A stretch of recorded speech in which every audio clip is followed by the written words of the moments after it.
जैसा कि हमने प्रीवियस क्लास में बात की थी एरे के डायनेमिक मेमोरी लोकेशन की, और उससे पहले हम एरे डिस्कस कर रहे थे। आज की क्लास में हम एरे की ही बात कर रहे हैं, लेकिन एरे के मल्टी डायमेंशनल होने की बात कर रहे हैं। एरे जो अभी तक हमने देखा वो कॉन्सेप्ट क्या है, जैसे हमने इंट ए और इस तरीके से प्रोवाइड किया। एक बार हम डायग्राम फॉर्मेट में अगर इस चीज को समझें, जो हम बात करने वाले हैं, हम बात कर रहे हैं 2D एरे, 3D एरे जैसे कॉन्सेप्ट की, कि एरे मल्टी डायमेंशनल हो सकता है, 2D एरे हो सकता है, 3D एरे, 4D एरे हो सकता है। डायमेंशन मल्टीपल प्रोवाइड करने का क्या सेंस रहेगा उसकी बात करते हैं। तो अभी तक जो हमने एरे क्रिएट किया, अभी तक जो हमने एरे क्रिएट किया वो कैसे क्रिएट किया, जैसे हमने प्रोवाइड कर दिया इंट एरे का नेम, साथ में प्रोवाइड कर दिया नंबर ऑफ एलिमेंट्स, कुछ इस तरीके से स्टैटिक मैनर में अगर कहें पहले तो इस तरीके से अगर हमने एरे प्रोवाइड किया, जैसे ये दे दिया हमने एक एरे, एरे का नेम हमने प्रोवाइड कर रखा है ए, नंबर ऑफ एलिमेंट है 5। कहानी की तरह अगर समझने के लिए हम कहें तो ये जो हमारे पास अवेलेबल है 1D एरे, 1 डायमेंशनल एरे, ये कुछ इस तरीके से अवेलेबल है, जहां पे कहानी की तरह अगर रिलेट कर रहे हैं तो जहां पे एक सपोज हॉस्टल अवेलेबल है जिसमें एक ही फ्लोर पे 5 रूम्स अवेलेबल है, और एक ही फ्लोर वाला हॉस्टल है, ज्यादा फ्लोर है नहीं उसके पास। वह है हमारा 1 डायमेंशनल एरे, जिसके साथ एक ही डायमेंशन स्पेसिफाई किया गया है। और ये जो हम बात कर रहे हैं कि एक ही डायमेंशन स्पेसिफाई किया गया है, इसका मतलब क्या, कि ए नेम का ये जो एरे है, इस पर्टिकुलर एरे को समझने के लिए अगर हम इस तरीके से ड्रॉ करें तो इसमें नंबर ऑफ एलिमेंट 5 अवेलेबल है, एक के बाद एक के बाद एक। इंडेक्स 0 वाला, फिर इंडेक्स 1 वाला, फिर इंडेक्स 2 वाला, एंड सो ऑन। टोटल ये 5 एलिमेंट्स अवेलेबल हैं इस एरे के अंदर, राइट। एंड ये जो हमारे पास एरे अवेलेबल है, आप जरूरी नहीं है इसी तरीके से इसे ड्रॉ करें, आप चाहें तो इसी ए नेम के एरे को वर्टिकली भी ड्रॉ कर सकते हैं। वर्टिकली ड्रॉ कैसे, जैसे कुछ इस तरीके से हमने ये ड्रॉ कर लिया, इंडेक्स 0 वाला, 1 वाला, 2 वाला, होपफुली आप सभी को आइडिया लग रहा होगा। समझने के लिए ड्रॉ किया जा रहा है, क्योंकि ऐसा कुछ भी रैम के अंदर ये लाइन ड्रॉ नहीं हो गई होंगी कि ये एरे के लिए है, बस एलोकेट हो गई वो बाइट्स जो एरे के लिए काम में लेना चाहते थे। तो एरे वही है, इसे आप हॉरिजॉन्टली या वर्टिकली किसी भी तरीके से ड्रॉ करके समझ सकते हैं। नॉर्मली हम प्रिफर कर रहे थे यही पहले वाला जो हमने डायग्राम अभी दिया है हॉरिजॉन्टल मैनर में, उसी तरीके से ड्रॉ करना नॉर्मली प्रिफर करते हैं 1D एरे के लिए। बट ये एरे है कैसा, जहां पे नंबर ऑफ एलिमेंट्स जो अवेलेबल हैं वो 5 दे रखे हैं अगर, तो हर एक एलिमेंट का एक इंडेक्स अवेलेबल है, एक्सेस करने का तरीका अवेलेबल है हर एक एलिमेंट को। और ये चाहे हमने इस तरीके से वर्टिकल मैनर में दिए तो भी, इंडेक्स की बात करें तो इंडेक्स वही 0, 1, देन 2, देन 3 एंड 4 इस तरीके से अवेलेबल है। और ये जो अवेलेबल है हमारे पास इंडेक्स, इन्हीं इंडेक्स को हम काम में ले सकते हैं एलिमेंट को एक्सेस करने के लिए। जैसे अगर हमें किसी particular element, for example this element, अगर हमें इसे एक्सेस करना है, चाहे ड्रॉ किसी भी तरीके से कर रखा है, तीसरे एलिमेंट को अगर हम एक्सेस करना चाह रहे हैं एरे के अंदर, तो एक्सेस करने का तरीका A(2) प्रोवाइड कर रहे हैं। तीसरे एलिमेंट को रिप्रेजेंट करने के लिए A(2), इंडेक्स स्टार्ट कहां से कंसीडर हो रहा है, 0 से। तो वापस एक बार कहानी की तरह अगर रिलेट कर रहे हैं तो एक ऐसा हॉस्टल जहां एक ही फ्लोर पे बहुत से रूम अवेलेबल है, रूम नंबर स्टार्ट हो रहा है 0 से और कंटिन्यूअसली अवेलेबल है। 2 डायमेंशनल एरे का जो कॉन्सेप्ट है वो कॉन्सेप्ट क्या, कि जहां पे हम एरे डिक्लेयर करते टाइम एक डायमेंशन की जगह 2 डायमेंशंस प्रोवाइड कर देते अगर, तो वो हो जाएगा 2D एरे। जैसे अभी हम ये जो 1D एरे की बात कर रहे थे, यहीं अगर हम एक एरे जैसे क्रिएट करने की बात करें, इंट बी, एंड सपोज इस तरीके से हमने प्रोवाइड किया बी के अंदर ये 4 एंड 5, ऐसी बस हमने कुछ वैल्यूज रैंडमली 2 वैल्यूज प्रोवाइड कर दी। बात जो हम कर रहे हैं वो इस 2D एरे की, वो बात कुछ ऐसी है कि 2 डायमेंशंस हमने स्पेसिफाई कर दिए। ये है हमारे पास 2D array, sorry 2D array, जिसमें हमने 2 डायमेंशंस स्पेसिफाई कर दिए हैं। और ये 2 डायमेंशन का क्या सिग्निफिकेंस है उसकी हम बात करते हैं अब। तो यहाँ पे बी नेम का एक ऐसा एरे अवेलेबल है जिसके अंदर कितने एलिमेंट्स अवेलेबल है, 4 एलिमेंट्स अवेलेबल है, लेकिन कुछ इस तरीके के जहां हर एक एलिमेंट 5 एलिमेंट्स वाला एक एरे अवेलेबल है। वापस समझना है इसे, एक्चुअल मेमोरी का जो कॉन्सेप्ट है इस तरीके के मेमोरी एलोकेशन की बात कर रहे हैं, जो B4 5 अगर इस तरीके से हमने 2 डायमेंशंस प्रोवाइड कर रखे हैं बी एरे के साथ, तो इस पर्टिकुलर बी एरे के अंदर टोटल कितने एलिमेंट्स हैं, 4 एलिमेंट्स अवेलेबल हैं। जैसे सपोज 1 एंड 2 एंड 3 एंड 4। आपको आइडिया लग रहा होगा होपफुली। हम इसे थोड़ा समझने के लिए अभी केवल 1 पे ही फोकस करेंगे, इसलिए थोड़ा छोटा ड्रॉ कर दिया ना। इस तरीके से हमारे पास ये जो अवेलेबल है टोटल 5 एलिमेंट्स अवेलेबल हैं। और ये जो टोटल 5 एलिमेंट्स 4 एलिमेंट्स हमारे पास अवेलेबल है, और ये जो हमारे पास 4 एलिमेंट्स अवेलेबल हैं इनमें से हर एक के अंदर 5 एलिमेंट वाला एरे कंसीडर हो रहा है। ये जो हमारे पास अवेलेबल है इसमें हर एक के अंदर 5 एलिमेंट्स वाला एरे का मतलब क्या, यहाँ पे अगर ध्यान से देखें आप तो ये हमने जो प्रोवाइड किया अभी, ये 5 एलिमेंट वाला अवेलेबल है, नेक्स्ट भी 5 एलिमेंट वाला, नेक्स्ट भी 5 एलिमेंट, और नेक्स्ट भी 5 एलिमेंट वाला। और इस पर्टिकुलर बी नेम के एरे के लिए ये 5 एलिमेंट वाला जो एरे अवेलेबल है, ये बी ऑफ 0 के अंदर 5 एलिमेंट की हम बात कर रहे हैं। तो बी ऑफ 0 का 0 वाला, बी ऑफ 0 का 1 वाला, बी ऑफ 0 का 2 वाला, एंड बी ऑफ 0 का 3 एंड 4 वाला, ये एलिमेंट हमारे पास अवेलेबल होंगे। बी नेम का जो ये हमारे पास एरे अवेलेबल है, इस एरे के अंदर 4 बड़े एलिमेंट जिनमें हर एक एलिमेंट एक एरे की तरह, एक 5 एलिमेंट के एरे की तरह अवेलेबल है। और इस चीज को हम समझने के लिए ऐसा अगर ड्रॉ कर रहे हैं तो हमें ध्यान रखना पड़ेगा कि इसके बाद जो यहाँ पे इंटीजर टाइप के एलिमेंट्स हम ड्रॉ कर रहे हैं वो नेक्स्ट वाले एलिमेंट के, ये यहां तक ब्लू कलर जो हमने अभी प्रोवाइड किया है, यहां तक का पोर्शन कौन सा है, बी ऑफ 0। ये पोर्शन हमारे पास अवेलेबल है बी ऑफ 0, ये जो अभी हमने ब्लू कलर में प्रोवाइड कर रखा है। ये पूरा 5 एलिमेंट का सेट अवेलेबल है, ये है बी ऑफ 0। सिमिलर 5 एलिमेंट का सेट होगा बी ऑफ 1, सिमिलर 5 एलिमेंट का सेट होगा B of 2 and so on. इस तरीके से ये अवेलेबल रहा होगा। और इस पर्टिकुलर को अगर हम वर्टिकल मैनर में एक बार ड्रॉ करके देखें तो बेटर अंडरस्टैंडिंग रहती है। 2D एरे के लिए, 1D एरे के लिए नॉर्मली हॉरिजॉन्टल मैनर में ही ड्रॉ कर लेते हैं।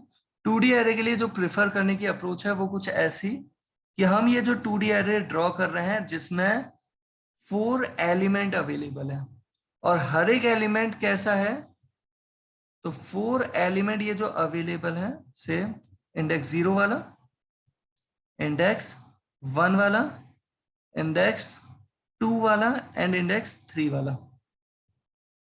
इस पर्टिकुलर के अंदर हर एक एलिमेंट के अंदर 5 एलिमेंट है। तो अब कहने में हम कई बार ये टर्म चेंज कर देंगे। अब उसे जो हम कह रहे हैं ना 4 एलिमेंट, एलिमेंट ना कह के कहते हैं 4 रोज अवेलेबल है, क्योंकि समझने के पॉइंट ऑफ व्यू से आपको आइडिया लग ही रहा होगा यहाँ पे कि यहाँ पे हमारे पास ये रो कितनी आई, तो बी ऑफ 0 एक रो को रिप्रेजेंट कर रहा है, बी ऑफ 1 दूसरी रो को, बी ऑफ 2 तीसरी रो को। तो इस तरीके से टोटल एलिमेंट कितने हैं वो इसकी फर्स्ट वैल्यू रिप्रेजेंट कर रही है। तो यहाँ पे हम इस फर्स्ट वैल्यू को कहेंगे number of rose, second value को हम कह देंगे नंबर ऑफ कॉलम्स, क्योंकि यहाँ पे आप आराम से देख सकते हैं, समझ सकते हैं कि इसकी जो फर्स्ट रो है वो है बी ऑफ 0, नेक्स्ट जो इसकी रो अवेलेबल है वो है बी ऑफ 1, एंड नेक्स्ट जो अवेलेबल है वो है B of 2 and so on. इस तरीके से ये अवेलेबल है। होपफुली आपको आइडिया लग रहा है ये बी ऑफ कहां तक है, 4 रोज अवेलेबल है, तो बी ऑफ 0 से कुछ इस तरीके से हमारे पास ये अवेलेबल है, राइट, बी ऑफ 3 तक। ये जो हमारे पास रो अवेलेबल है इस पर्टिकुलर रो के लिए, ये जो हमारे पास रो अवेलेबल है इस पर्टिकुलर रो के लिए एलिमेंट कौन कौन से इंडेक्स के हैं वो समझें। तो ये 0 इंडेक्स वाला, नेक्स्ट आ जाएगा 1 इंडेक्स वाला, नेक्स्ट आ रहा है ये 2 इंडेक्स वाला एंड सो ऑन। इस तरीके से ये अवेलेबल। और ये जो एलिमेंट हमारे पास अवेलेबल है, इन पर्टिकुलर एलिमेंट को एक्सेस करने का तरीका क्या रहेगा वो समझें। तो हमें अगर किसी पर्टिकुलर एलिमेंट को एक्सेस करना है, फॉर एग्जांपल हम एक्सेस करना चाहते हैं किस पर्टिकुलर एलिमेंट को, सपोज दिस वन। ये जो हमारा एलिमेंट अवेलेबल है ये कौन सा है, तो इसे अगर हम लिखें तो ये लिखने का तरीका क्या होगा, बी नेम का तो है कंप्लीट एरे, जिसमें इंडेक्स 1 वाली रो है और उसमें इंडेक्स 2 वाला कॉलम अवेलेबल है। 0 1 2 3 इस तरीके से तो ये रोज अवेलेबल है, और हर एक रो के अंदर 0 1 2 3 4 0 1 2 3 4 0 1 2 3 4 वाले मैनर में कॉलम अवेलेबल है। But continuous memory location available होता है अगर ये हम स्टैटिक मेमोरी एलोकेशन से दे रहे हैं। तो इस तरीके से बी ऑफ 0 के कंप्लीट होते ही बी ऑफ 1, बी ऑफ 1 के कंप्लीट होते ही बी ऑफ 2 होता है। बट लॉजिकल सेंस में जो हमें रिक्वायरमेंट है 2D एरे की, वो रिक्वायरमेंट ऐसी होती है नॉर्मली कि मल्टीपल 1D एरे देना चाहते हैं। तो जैसे यहाँ पे फोर हमने 1D एरे प्रोवाइड किए जहां पे हर एक एरे के अंदर 5 एलिमेंट्स अवेलेबल है। और समझने के लिए जो हम इस टर्म को कह देते हैं, इस पर्टिकुलर टर्म को हम कह देते हैं रोज, एंड इस नेक्स्ट टर्म को हम कह देते हैं कॉलम्स। एक बार लिख भी देते हैं यहाँ पे, ये रोज एंड नेक्स्ट टर्म को हम कह देते हैं कॉलम्स।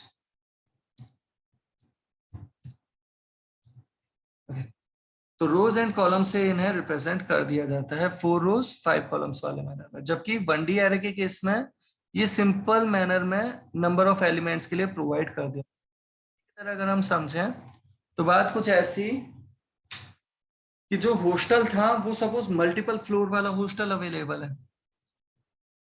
एक ऐसा हॉस्टल जिसमें एक फ्लोर नहीं 4 फ्लोर्स अवेलेबल है, floor number 0, floor number 1, floor number 2 and floor number 3।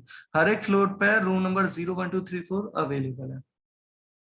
तो ये इस तरीके से हमारे पास अवेलेबल है 1D array and 2D array का कॉन्सेप्ट। और ये कॉन्सेप्ट किसी भी लेवल तक आगे प्रोवाइड कर सकते हैं। बस हाँ, यहाँ पे 5 एलिमेंट्स मिले थे, यहाँ पे 4 5 देने पे total 4 multiply by 5 total 20 elements हमें मिल गए। और ये जो 20 एलिमेंट्स मिले हैं, हर एक एलिमेंट अगर इंटीजर टाइप का है तो ये डेटा टाइप प्रोवाइडेड है, ये रोज ये कॉलम्स। तो हर एक एलिमेंट यहाँ पे जो फाइनल एक एलिमेंट की जो बात कर रहे हैं, एक रो के अंदर भी जो कॉलम को रिप्रेजेंट हम कर रहे थे, वो एलिमेंट हर एक इंटीजर को रिप्रेजेंट कर रहा है। तो total 20 integer values at a time रखी जा सकती है। तो मेमोरी भी उसी के करस्पॉन्डिंग चाहिए। 20 इंटीजर को जितनी मेमोरी रिक्वायर्ड है, अगर एक इंटीजर को 2 बाइट रिक्वायर्ड होता तो 20 इंटीजर्स को आप जानते हैं 40 बाइट्स रिक्वायर्ड होंगे। अगर एक इंटीजर को सपोज 4 बाइट्स रिक्वायर्ड होता तो यहाँ पे 20 इंटीजर वैल्यूज को उसी के अकॉर्डिंग 80 बाइट्स रिक्वायर्ड होते। और ये जो हमने अभी कहा, अगर हम कहें सपोज एक हॉस्टल की जो हम बात कर रहे थे, ये हॉस्टल अगर एक कॉलेज से ऐसे रिलेट करें समझने के लिए ना, तो एक ऐसे कॉलेज की बात कर रहे हैं जहाँ पे एक ही हॉस्टल है जिसमें एक ही फ्लोर अवेलेबल है, वो तो ये है 1D एरे। दूसरा हम बात करें एक ऐसा हॉस्टल किसी और कॉलेज का, सपोज एक ऐसा हॉस्टल जहां पे कुछ फ्लोर्स अवेलेबल है, हर एक फ्लोर पे कुछ रूम अवेलेबल है, वो है 2D एरे।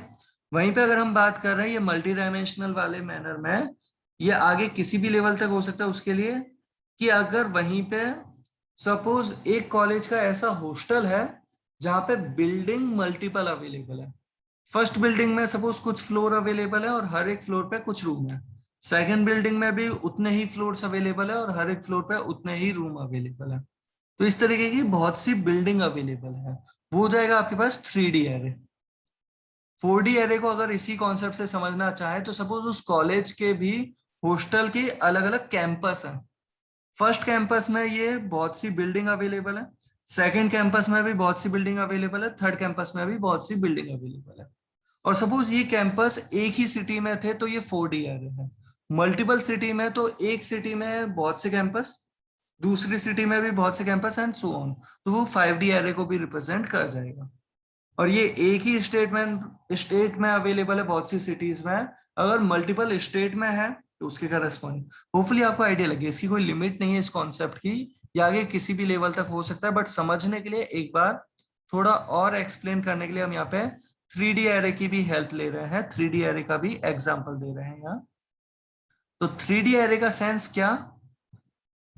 तो जैसे 3D एरे हम क्रिएट करना चाहते हैं, तो 3D एरे क्रिएट करने के लिए यहाँ पे हमें जब एरे डिक्लेयर कर रहे हैं अगर स्टैटिक मैनर में, तो कैसे क्रिएट करेंगे? सपोज सी नेम का एरे दिया जिसमें हमने प्रोवाइड कर दी सपोज 3 रोज नहीं है, 3 लेयर्स 4 रोज, हर एक रो के अंदर 5 कॉलम्स।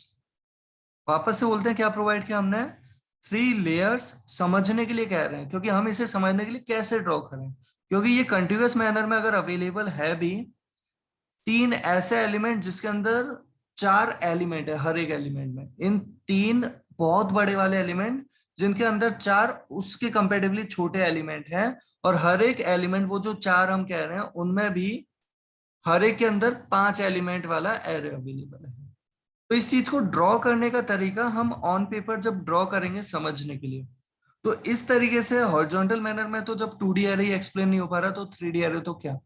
और 3D एरे इस तरीके से भी हम ड्रॉ नहीं कर पाएंगे, क्योंकि इस तरीके से 2D एरे तो अच्छा लग रहा है, 3D एरे में अगर हम इसी सीक्वेंस को आगे बढ़ाते हैं, कैसे कि स्टार्टिंग की 4 रोज होती है हमारे पास सपोज सी ऑफ 0 के लिए, नेक्स्ट 4 रोज होती है हमारे पास सी ऑफ 1 के लिए, नेक्स्ट 4 रोज होती है हमारे पास सी ऑफ 2 के लिए। C of 0, C of 1, C of 2, 3 हमने लेयर की बात की है।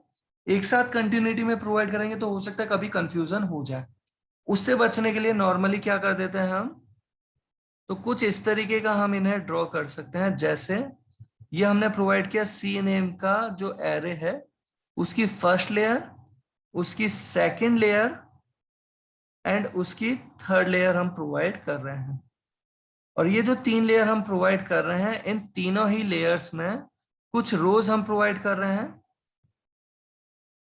जैसे फर्स्ट लेयर में हम कितनी रोज प्रोवाइड कर रहे हैं? 4 रोज, 1 2 3 एंड 4। तो 4 रोज हम प्रोवाइड करते हैं यहाँ पे। होपफुली आइडिया लग रहा है, राइट?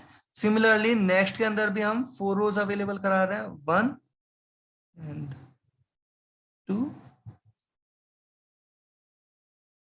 3 एंड 4, एंड नेक्स्ट के अंदर भी हम 4 रोज अवेलेबल करा रहे हैं। और हर एक रो के अंदर कितने कॉलम्स अवेलेबल हैं वो भी अगर कहें, तो हर एक रो के अंदर 5 कॉलम्स अवेलेबल है। तो ये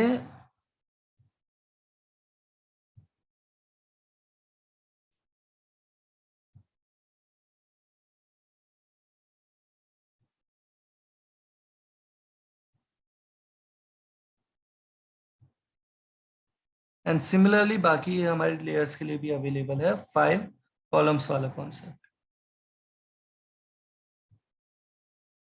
और इसके किसी पर्टिकुलर एलिमेंट पे पहुंचने का तरीका कैसा? तो 1D एरे के किसी पर्टिकुलर एलिमेंट पे पहुंचने मतलब एक ऐसा हॉस्टल जहां पे एक ही फ्लोर पे बहुत सारे रूम है, किसी पर्टिकुलर कैंडिडेट तक चिट्ठी पहुंचानी है, सपोज आपको लेटर पहुंचाना है, तो एड्रेस लिखने का तरीका आप क्या कहते हैं? मतलब उस तक पहुंचने का तरीका क्या कहोगे आप? तो आप कहोगे हॉस्टल का नेम बोलोगे और साथ में रूम नंबर बोल दोगे, तो पहुंच जाएंगे उस एलिमेंट तक। वहीं अगर मल्टीपल फ्लोर वाला एरे अवेलेबल है, मतलब 2D एरे अवेलेबल है, हॉस्टल अवेलेबल है मल्टीपल फ्लोर वाला, तो एक पर्टिकुलर कैंडिडेट तक पहुंचने का तरीका क्या? आप हॉस्टल का नेम बताओगे, एरे का नेम, साथ में उसकी पर्टिकुलर फ्लोर नंबर बताओगे, मतलब जैसे रो का इंडेक्स, और साथ में उस पर्टिकुलर फ्लोर के अंदर भी रूम नंबर बताओगे, क्योंकि हर एक फ्लोर पर रूम नंबर सेम अवेलेबल है। तो उस केस में आपको क्या देना पड़ा? ये 2 आपको डायमेंशंस प्रोवाइड करने पड़े एलिमेंट को एक्सेस करने के लिए।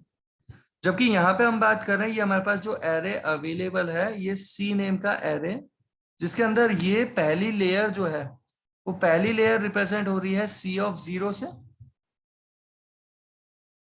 ये पहली लेयर जो रिप्रेजेंट हो रही है ये है सी ऑफ 0।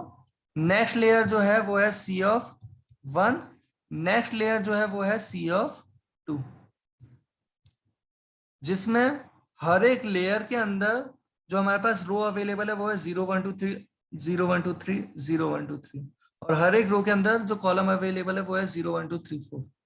हमें किसी पर्टिकुलर एलिमेंट तक अगर पहुंचना है, जैसे अगर हम पहुंचना चाहते हैं पर्टिकुलर इस एलिमेंट पे, तो इस एलिमेंट पे पहुंचने का हमारा तरीका क्या रहेगा?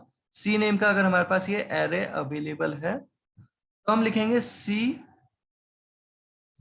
फिर फर्स्ट स्क्वायर ब्रैकेट के अंदर तो 0, क्योंकि ये फर्स्ट लेयर पे हम काम कर रहे हैं, तो सी ऑफ 0। सी ऑफ 0 के अंदर भी रो कौन सी है? 0 1 2, तो ये हमने प्रोवाइड कर दिया 2। और इस पर्टिकुलर रो के अंदर कॉलम कौन सा है? 0 1 2 3, तो ये हमने प्रोवाइड कर दिया 3। एक बार वापस इसे आप ध्यान से देखें और समझें कि अगर हमें किसी particular element, for example this element, ये जो हमारा एलिमेंट अवेलेबल है, इसे अगर हमें एक्सेस करना है तो तरीका क्या रहेगा? तो ये तरीका रहेगा सी नेम का एरे, इसका इंडेक्स 1, मतलब लेयर कौन सी वाली है वो बताया, फिर उसके अंदर रो कौन सी है वो भी है 1, और उसके अंदर कॉलम कौन सा है वो भी है 1। तो सी ऑफ 1 1 1, होपफुली आइडिया लग रहा होगा। एंड यहीं पे एक बार अगर हम बात करते हैं, सपोज एक एलिमेंट से दिस वन, इस एलिमेंट की और हम बात कर रहे हैं, तो ये एलिमेंट हमारे पास कौन सा है? तो ये एलिमेंट हमारे पास अवेलेबल है सी ऑफ 2 के अंदर, और कौन सी रो है? 0 1 2 3, तो ये है सी ऑफ 2 के अंदर भी 3 वाली रो, 3 इंडेक्स वाली रो, और उसके अंदर कॉलम कौन सा है? 0 1 2, तो उसमें कॉलम है ये 2 इंडेक्स वाला। तो इस तरीके से हमारे पास ये एलिमेंट्स अवेलेबल है। साथ के साथ अगर हम बात करें इन्हें एक्सेस करने का तरीका क्या, तो 1D एरे के लिए एक लूप रिक्वायर्ड था, 2D एरे के लिए नेस्टिंग करते हुए एक आउटर लूप एक इनर लूप रिक्वायर्ड था, 3D एरे के लिए जो अप्रोच बेटर रहेगी उसके करस्पॉन्डिंग का है, तो एक लूप तो रहेगा लेयर के लिए कि कौन सी वाली लेयर, दूसरा लूप रहेगा उस लेयर में भी कौन सी वाली रो, और तीसरा लूप रहेगा उस रो के अंदर भी कौन सा कॉलम। तो नेस्टेड लूप यहाँ पे भी रहेगा, नेस्टेड लूप विद लेयर 3, मतलब एक आउटर लूप उसका इनर और उसका भी इनर लूप, इस तरीके से प्रोवाइड किया जाएगा 3D एरे के लिए अगर कहीं पर रिक्वायर्ड है तो। और इस तरीके से ये मल्टी डायमेंशनल एरे किसी भी डायमेंशन तक हो सकता है, मल्टी डायमेंशन एरे किसी भी लेवल तक ये जा सकता है। आपकी रिक्वायरमेंट पे डिपेंड करेगा कि आप इसे कैसा चाहते हैं। जैसे अगर आपको कुछ स्टूडेंट्स की परसेंटेज रीड करनी है तो 1D एरे में रीड कर सकते थे। आपको कुछ अलग अलग सेक्शन में डिवाइडेड स्टूडेंट्स की परसेंटेज रीड करनी है, अलग अलग सेक्शन में डिवाइडेड है, तो हो सकता है आप 2D एरे रीड करते हैं, और वो जो सेक्शन थे किसी एक पर्टिकुलर ब्रांच के थे, इस तरीके की मल्टीपल ब्रांचेस के स्टूडेंट की परसेंटेज रीड करनी है, तो हो सकता है आप 3D एरे काम में लो, और वो एक पर्टिकुलर कोर्स से रिलेटेड स्टूडेंट थे उस ब्रांच के, और अब आप मल्टीपल कोर्स पे जाना चाहते हैं तो उसके करस्पॉन्डिंग लेवल बढ़ता जाएगा, एंड सो ऑन, किसी भी लेवल तक हो सकता है। रिक्वायरमेंट पे डिपेंड करेगा। एक बार आप स्क्रीनशॉट लेना चाहें अगर इसका तो ले सकते हैं।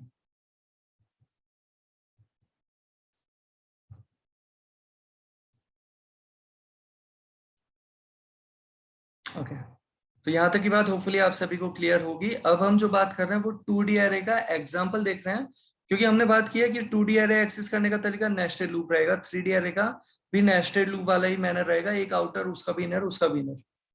तो एक बार 2D एरे के कुछ एग्जांपल्स हम कंसीडर करना चाहेंगे, जैसे कि 2D एरे का ऐसा जो इम्प्लीमेंटेशन है वो नॉर्मली आपको अगर मैथ का कॉन्सेप्ट एक पता है, मैट्रिक्स, जहां पे डेटा रखने का तरीका कुछ ऐसा ही होता है कि मल्टीपल रोज में और मल्टीपल कॉलम्स में कुछ वैल्यूज रखी जाती हैं, तो उस केस में आप उस तरीके के क्वेश्चंस को सॉल्व करने के लिए 2D एरे आप काम में ले सकते हैं। तो कैसे काम में लेंगे? तो 2D एरे अगर कहीं पे यूजफुल लगे तो आप काम में ले सकते हैं, अदरवाइज जबरदस्ती कभी नहीं होगी, आप अगर 1D एरे से काम करना चाह रहे हैं कर सकते हैं, बट कहीं सिग्निफिकेंस बनता है इस तरीके का तो बिल्कुल यूज में ले सकते हैं। जैसे अभी हम एक एग्जांपल जो कंसीडर कर रहे हैं, हम यहाँ पे एक एग्जांपल कुछ इस तरीके का कंसीडर कर रहे हैं जहां पे एक 2D एरे रीड करते हैं और उस 2D एरे को प्रिंट करते हैं, दैट्स इट। एक सिंपल सा एग्जांपल, 2D एरे को रीड करना और उस 2D एरे को प्रिंट करना। स्टैटिक मेमोरी एलोकेशन वाले मैनर में पहले देख लेते हैं, डायनामिक मेमोरी एलोकेशन वाले मैनर में बाद में देख लेंगे। पहले एक बार कॉन्सेप्ट पे फोकस करते हैं। तो यहाँ पे जैसे हमने प्रोवाइड कर दिया सपोज 10 एंड 10, 10 रोज 10 कॉलम्स वाला ये एरे दे दिया। एन देने की जगह इस बार हम दे रहे हैं आर और सी जैसे वेरिएबल रोज एंड कॉलम्स को रिप्रेजेंट करने के लिए, और आई और जे वेरिएबल ले लिए सपोज हमने, जो हमें ट्रैवर्सिंग में हेल्प कर सके। हमने यहाँ पे प्रोवाइड कर दिया एक मैसेज जैसे enter number of rose and number of columns. हम डेटा वो पूछ रहे हैं, जैसे आप चाहो तो ऐसा भी कर सकते हो, एक ही मैसेज में दोनों के लिए कह दो रोज एंड कॉलम्स कितनी चाहिए, और दोनों का डेटा एक ही स्कैनफ से रीड कर लेते हैं। या फिर हमने कुछ ऐसा प्रोवाइड कर दिया, पहले नंबर ऑफ रोज पूछ ली, फिर नंबर ऑफ कॉलम्स पूछ लिया, और जो हमने ये अभी प्रोवाइड कर रखा है इस पर्टिकुलर में यूजर हमें वैल्यू प्रोवाइड करेगा, आर और सी वेरिएबल में हमने वो वैल्यू स्टोर कर दी। सपोज यूजर कहता है अगर 3 रोज और 4 कॉलम्स, आर की वैल्यू 3 एंड कॉलम की वैल्यू 4 दी है, तो हमें क्या करना है, बहुत सी रोज के लिए रिपीटेशन प्रोवाइड करना है। एक बार डायग्राम फॉर्मेट में वापस से आपको विजिबल करवाते हैं कि हम ऑर्डर क्या रखना चाहते हैं। पहले ये वाला एलिमेंट, फिर ये वाला एलिमेंट, फिर ये वाला एलिमेंट, फिर ये वाला एलिमेंट एंड फिर ये वाला। अगर ये 5 कॉलम्स कहते तो 5 टाइम पहले लूप चलना चाहिए। नेस्टेड लूप का कॉन्सेप्ट अगर आपको पता है तो इनर लूप पहले कंप्लीट होता है। फर्स्ट इटरेशन आउटर लूप के लिए पहला इनर लूप कंप्लीट हो जाता है। इनर लूप और आउटर लूप का कॉन्सेप्ट कुछ ऐसा होता है कि जितनी बार आउटर लूप चलेगा इनर लूप की उतनी कॉपीज कंसिडर हो जाएंगे। फर्स्ट इटरेशन जब आउटर लूप की होगी तब इनर लूप पूरा स्टार्टिंग से लेके एंडिंग तक चलेगा, नेक्स्ट टाइम फिर से स्टार्टिंग से एंडिंग तक एंड सो ऑन। तो इस पर्टिकुलर अप्रोच को हम कैसे लूप में इंप्लीमेंट कर रहे हैं वो समझें। जहां पे हम पहले लूप जो प्रोवाइड कर रहे हैं सपोज जे वेरिएबल से देते हैं 0 से जे लेस देन सी, जे प्लस प्लस। तो इसका मतलब क्या है, इसका मतलब कुछ ऐसा है, ये पहले 0 के लिए चलेगा, 1 के लिए अगर सी यूजर ने कॉलम कहे हैं 4, तो 0 1 2 3, कॉलम अगर कहे होते 5 तो 0 1 2 3 4 के लिए चल रहा होता। और हमें वो डेटा रीड कहाँ करना है उसे समझें अगर, तो हम एक इंटीजर वैल्यू रीड कर रहे हैं जिसका हम रखना चाहेंगे उस एरे के फर्स्ट रो के अंदर। कौन से कॉलम पे, वो कॉलम हमें ये बता रहा है जे नेम का वेरिएबल। तो हमने यहाँ पे कुछ इस तरीके से प्रोवाइड किया होता। अगर हमें केवल फर्स्ट रो ही रीड करनी होती तो फर्स्ट रो को रिप्रेजेंट करने के लिए ए ऑफ 0, और उसके हर एक कॉलम को रीड करने के लिए हमने ये जे स्टार्टिंग से लेके एंडिंग तक प्रोवाइड कर दिया। बट हम चाहते हैं ये कॉलम केवल फर्स्ट रो के लिए नहीं, ये कॉलम रीड किए जा सके मल्टीपल रोज के लिए। तो जितनी रोज हमें चाहिए वो पहले हम प्रोवाइड कर रहे हैं, I equal 0, I less than R, I plus plus. और हर एक रो के अंदर जो हमें इंप्लीमेंटेशन रिक्वायर्ड है वो कैसा, उसकी अगर बात करें तो कुछ इस तरीके का हमने ये लूप प्रोवाइड किया जहां पे कौन सी रो हम रीड कर रहे हैं वो यहाँ पे हमने बता दी। जो अगर 0 है तो जे का लूप चलता रहेगा, पहले 0 के लिए, 1 के लिए, 2 के लिए, तो ये 0 0 फिर 0 1 फिर 0 2 फिर 0 3 0 4 रीड कर लेगा। जैसे जे का लूप कंप्लीट होता है आई के प्लस प्लस होने के बाद, फिर से जब ये आई के लूप में अंदर आएगा तो जे फिर से 0 से चलेगा। बट इस बार आई हो चुका है 1, तो 1 के लिए चलेगा ये 1 0 1 1 1 2 1 3 1 4। फिर आई का इंक्रीमेंट जब होगा जे का लूप खत्म होने के बाद, आई का इंक्रीमेंट होगा 2 हो जाएगी, तब ये वापस जे का लूप 0 से स्टार्ट होगा और सी तक जाएगा, लेस देन सी तक। तो 2 0 2 1 2 2 एंड सो ऑन। तो यहाँ पे हम क्या प्रोवाइड कर रहे हैं, आई और जे से स्पेसिफाई कर रहे हैं। ध्यान से समझें, ए of I J 2D array के अंदर एक एलिमेंट की ही बात कर रहा है। आई जे देख के कंफ्यूज मत होना कि 2 एलिमेंट होंगे, ये एक ही एलिमेंट है। कौन सी रो और कौन सा कॉलम, दोनों चीज बताएंगे तभी उस एलिमेंट तक पहुंच पा रहे हैं। और इस पर्टिकुलर वैल्यू को रीड करने से पहले अगर हम मैसेज देना चाहते हैं तो मैसेज दे दिया एंटर वैल्यू एट जैसे %d, पोजीशन। और ये हम पहले भी बात कर चुके हैं 1D एरे के टाइम पे कि अगर हम इंडेक्स देना चाहते हैं तब तो ऐसा दे देते हैं, बट इंडेक्स 0 से स्टार्ट होता है। यूजर के लिए पोजीशन दिखा रहे हैं तो जहां 0 है वहां 1, जहां 1 है वहां 2, जहां 2 है वहां 3, +1 करके दिखा रहे हैं पोजीशन, तसल्ली देने के लिए यूजर को। तो स्टार्टिंग में रीड जब कर रहे होंगे 0 0 पोजीशन पे, तब मैसेज में आएगा 1 1। जब रीड करेंगे 0 1 पोजीशन पे, तब मैसेज में आएगा 1 2 एंड सो ऑन। तो कुछ इस तरीके से हम ये प्रोवाइड करते हैं मल्टीपल रोज, और हर एक रो के अंदर जितने कॉलम बताए यूजर ने उतना डेटा ये रीड किया जाता है। फाइनली अगर हम पूरा एरे प्रिंट करना चाहते हैं, तो हमने जैसे ये मैसेज प्रोवाइड कर दिया गिवन डेटा, लाइन चेंज कर दी, देन यहाँ पे हम बात करें तो एक लूप भी हमारा अब ये पूरा डेटा प्रिंट करने के लिए, एक ट्रैवर्सिंग परफॉर्म करने के लिए अप्रोच सही नहीं है। अगर कोई कंपल्सरीली कहे कि एक लूप से ही करके दिखाओ तो किया जा सकता है, बट अप्रोच बेटर की अगर बात करें तो बेटर अप्रोच क्या है, तो वही ट्रैवर्सिंग की अप्रोच, सेम आउटर लूप रो के करस्पॉन्डिंग, इनर लूप कॉलम के करस्पॉन्डिंग हमने प्रोवाइड कर दिया। और आपने अगर पैटर्न की प्रैक्टिस की होगी लूप जब हम डिस्कस कर रहे थे, तो आप इजीली रिलेट भी कर रहे होंगे। यहाँ पे हमें क्या करना है, वैल्यूज प्रिंट करनी है, तो वैल्यू प्रिंट करने के लिए हमने दे दिया जैसे %d, साथ में यहाँ पे हम जो वैल्यू प्रिंट करना चाह रहे हैं वो किसकी, तो ट्रैवर्सिंग हो रही है a ऑफ ij की। ध्यान रखना 2 स्क्वायर ब्रैकेट है, पहले स्क्वायर ब्रैकेट में i और दूसरे स्क्वायर ब्रैकेट में j प्रोवाइड किया, चाहे उसे रीड कर रहे थे तो भी a ऑफ ij का एड्रेस, प्रिंट कर रहे हैं तो एड्रेस नहीं देना प्रिंटफ को, डायरेक्ट a ऑफ ij दे दिया। तो यहाँ इस तरीके से हम प्रोवाइड करते हैं। फाइनली देखते हैं एक बार कि ये हमारे पास आउटपुट कैसा आता है। हमने इस प्रोग्राम को किया कंपाइल, एंड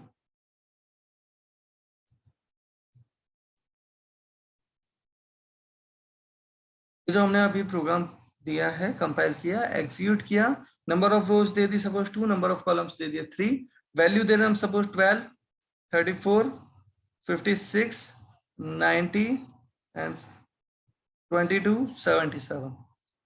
इस तरीके से हमारे पास वो फाइनली सारी वैल्यूज आ गई। बट ये जो डेटा प्रिंट हो रहा है ना, प्रिंट तो हो रहा है, सारी वैल्यूज आ रही है, बट कहीं पे भी वो सेपरेशन नहीं दिख रहा, वैल्यूज का आपस में सेपरेशन। तो जैसे हमने यहाँ पे सेपरेशन अगर देना चाहा स्पेस, तो कुछ इस तरीके से देते हैं, हर एक वैल्यू सेपरेट होके आ जाती। हमने इस पर्टिकुलर प्रोग्राम को एक बार वापस कंपाइल किया एंड एग्जीक्यूट किया, 2 रोज 3 कॉलम्स दिया हमने, कुछ रैंडमली वैल्यू प्रोवाइड कर रहे हैं, कुछ इस तरीके से अगर हमने ये दे रखा है, तो यहाँ पे जो हमारे पास डेटा आ रहा है कुछ इस तरीके से आ रहा है।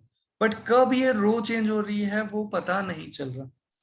रो चेंज को रिप्रेजेंट करने के लिए हम क्या कर रहे हैं, तो रो कंप्लीट कब होती है, जब जे वाले लूप एक बार कंप्लीट हो जाता है। तो जे वाले लूप के कंप्लीट होने के बाद हमने प्रोवाइड कर दिया लाइन चेंज करने का टास्क /m, अदरवाइज डेटा तो प्रिंट हो रहा था, हम चाहते हैं बस इस तरीके से पहचान में आ सके। तो अभी जो हमने ये दे रखा है, इस पर्टिकुलर प्रोग्राम को कंपाइल किया, एग्जीक्यूट किया, नंबर ऑफ रोज फिर से 2 एंड कॉलम्स 3 दिए, वैल्यू अगर हमने दिया है सपोज 1, देन दे दी हमने कुछ इस तरीके की वैल्यू, देन प्रोवाइड कर दिया हमने 3, देन 4 5 6, ऐसा कुछ हमने ये प्रोवाइड कर दिया। तो यहाँ ध्यान से देखें, डेटा आ तो रहा है, लेकिन ये डेटा अगर ज्यादा स्पेस ऑक्यूपाई कर रहा है तो एक प्रॉपर अलाइनमेंट जो 6 आना चाहिए था 3 के नीचे, कॉलम अलग से जो दिखना चाहिए वो दिखाई नहीं दे पा रहा है।